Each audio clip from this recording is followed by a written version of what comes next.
Hey everybody, this is Forrest with Gearful. We're here in our store, our studio of Cedar City, Utah. We've got Crispi with us today, and we're going to do a quick run through of my bag, my gear dump to support the spring bear hunt coming up in the very, very near future. So quick context to the hunt at hand. This year I'll be up in the Idaho region. It'll be a 5-day trip, and it looks like I'm probably going to be running solo. So consequently, I'm going to have a little bit more gear and a little bit more weight than I would normally have when I'm running with a buddy. So without further ado, we'll go ahead and dive right in.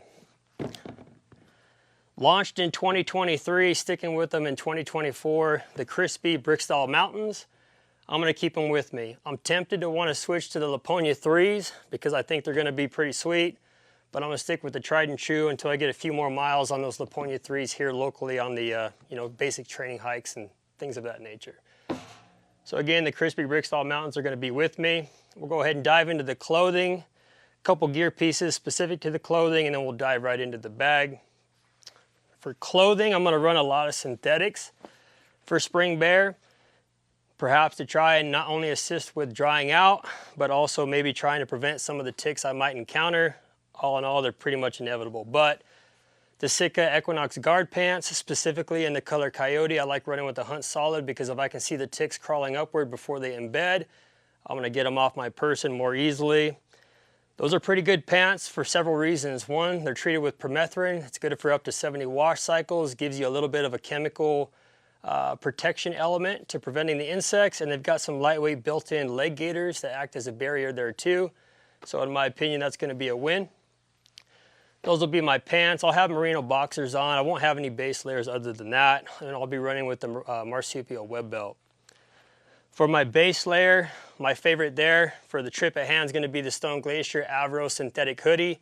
Again, running with synthetics and a Hunt Solid for the reasons already said. That'll be on my person day and night. When I do need a mid layer, which I'm going to need more frequently than an insulation layer, which we'll touch here on a moment, my absolute favorite is the synthetic that is the Sitka Heavyweight Hoodie, Micro Good Fleece. I'll run that. And it fits a bit better in my personal opinion than some of the other mid layers on the market, especially the hood, and I like it. I'm going to keep it with me. For insulation, preferably I'm going to take down for my insulating properties there. If I get to the trailhead, I'll have a quick kit in the truck and I can roll over to a full synthetic for my insulation layer, but with concern to weight and packability, for this, again running solo, I hope that I'm going to be able to stay with my down insulation layer, which is the Stone Glacier Grumman Goose down jacket. Been with me for a long time, got some holes, got some patches, but it's tried and true. Before we dive into the bino harness, you can see I have an abusive relationship with my gaiters. For me, these are the best on the market. These are the Stone SQ2s. They're well worn, but they still perform. So I'm going to stick with them. Might consider replacing them with a new pair in the very near future. Bino harness and optics, generally my brother will bring the spotting scope on our behalf and I take advantage of that. But for me in this trip, I'm still going to only run with binoculars. I've got a marsupial medium bino harness enclosed. Inside is a pair of Vortex 10x42 Razor UHDs. Front side pouch, there's going to be an extra rangefinder battery, a few extra knife blades, nothing other than that. On the back, that's going to be my legalities and my ID. So anything I need that's tag related, license related, and my driver's license, identification purposes. This accessory pouch off the left, especially when running with a rifle, this is where my extra rounds are going to be. They're always easy to get to. And then on the right, there is nothing shiny there. That's a standard Vortex. I believe it is a Ranger 1300. Works for me. So that's what I'm going to be running for a bino harness. Before we dive into the pack, I'm going to shift some of this stuff off to the left. Bear with me just a moment. We'll leave the Crispis front and center. Now the pack, I've run several packs on many hunts for many years. This has been with me for only a year. I don't know if you can see it on the camera, but it's pretty dang well worn. This is the Stone Glacier Sky 5900 on the Crux frame. When the Crux and the X-Curve frame options from Stone, they are not one and the same, so it is worthwhile when you can to have a little bit of weight in each pack for a fitment before you make a purchasing decision, so keep that in mind. Before we dive into the pack, let's talk about what's on the outside.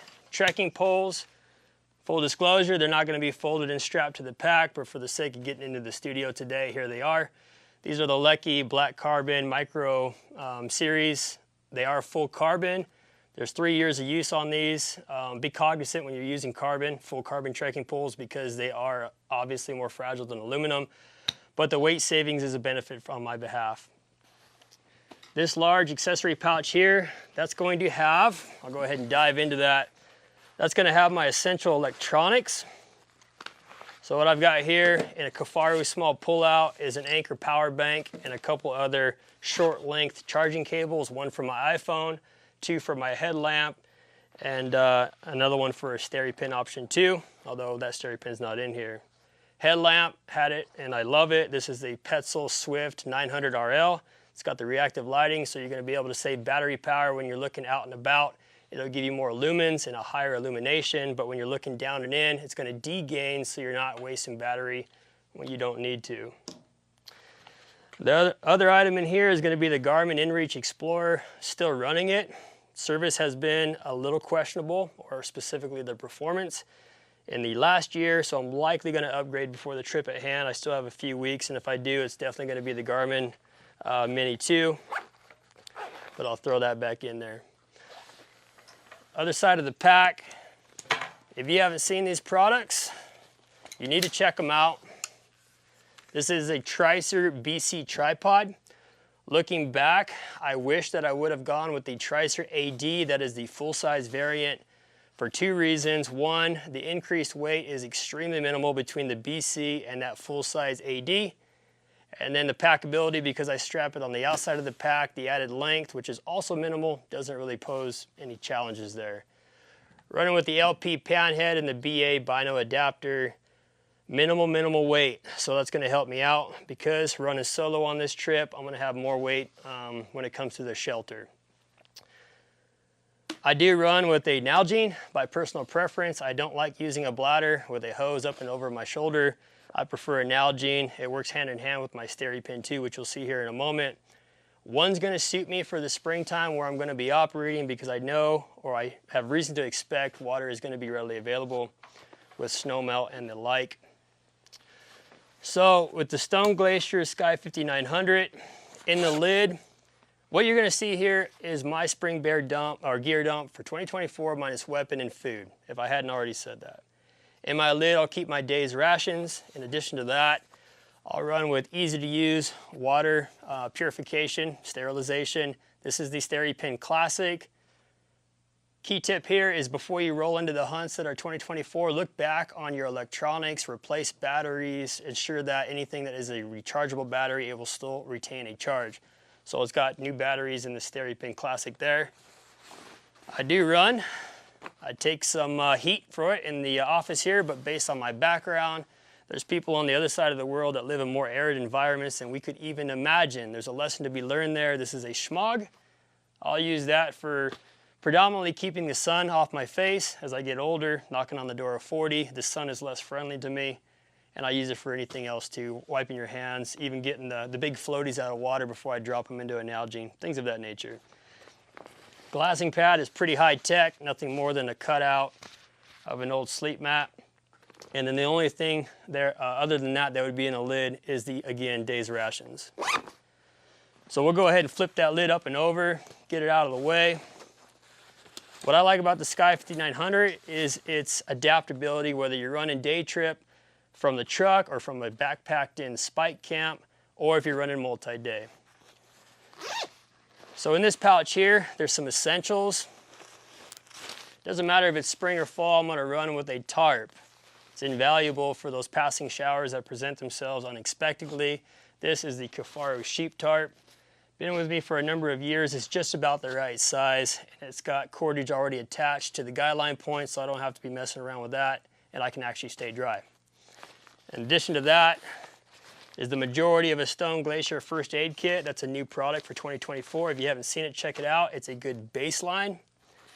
My Possibles pouch, there's everything in here from a fixed blade knife as a backup or general camp chores, some cordage, some aqua tabs, chapstick, Leuco tape, and my backup headlamp. There's a couple extra AAA batteries in there too, but contingency pouch, possibles pouch, whatever you call it. There's a lot that you had with a good system there.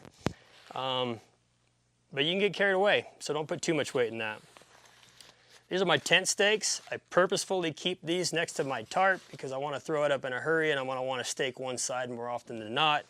When it comes to tent stakes, they're not all created equal. A suggestion of mine is to consider that profile of tent stake from DAC, D-A-C. They make killer tent stakes and they make killer tent poles at the same time. I think they're premier manufacturer in their space. Utility gloves. I never really used to carry gloves at all in the warmer seasons. But when these hit the market last year, these are the Stone Glacier Mercas.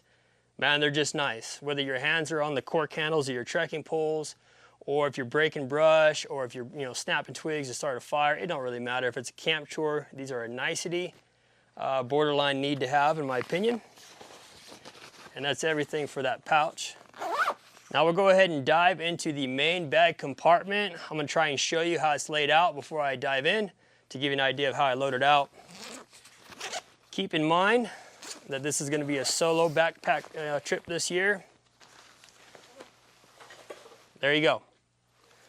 So for my water systems, again, all I have is a Steri-Pin, a Nalgene, and I have a 6-liter bladder. This is the Drum Light. This is a dirty bag in all honesty, so if I need to get to a high point and stay there for a sustained period of time, I'll go ahead and fill that and endure the sweat and the grit to get to the top of the ridge, but it'll give me some more time to operate once I get there.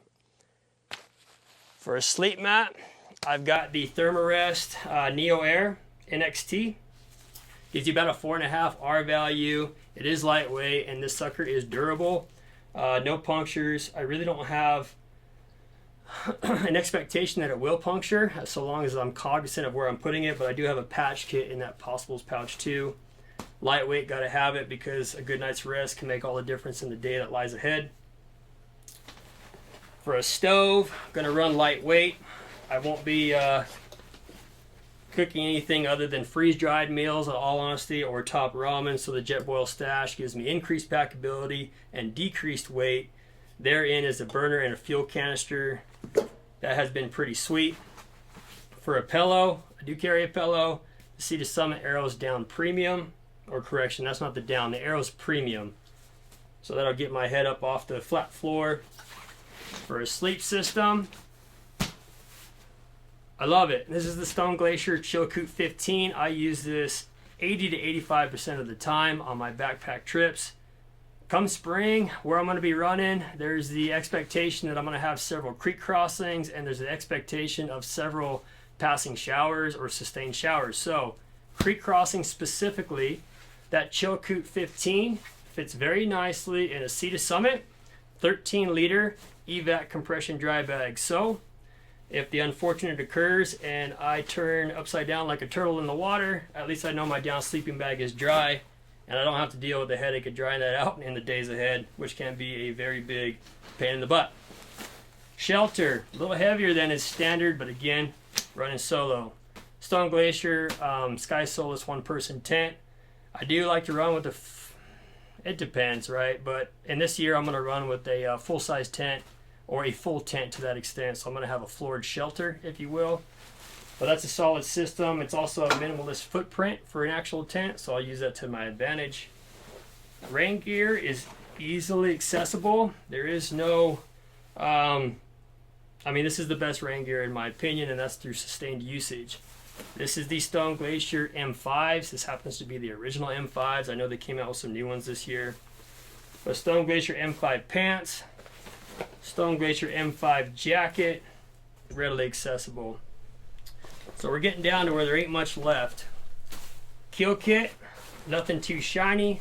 Nitrile gloves, the original Tito 1.1 knife, and then some new game bags that are pretty hot. Gonna hit the market this summer. They're produced by Forged. Here's an example here. It is a roll top game bag, so you're gonna have 100% protection of your meat from insects or any type of intrusion like that.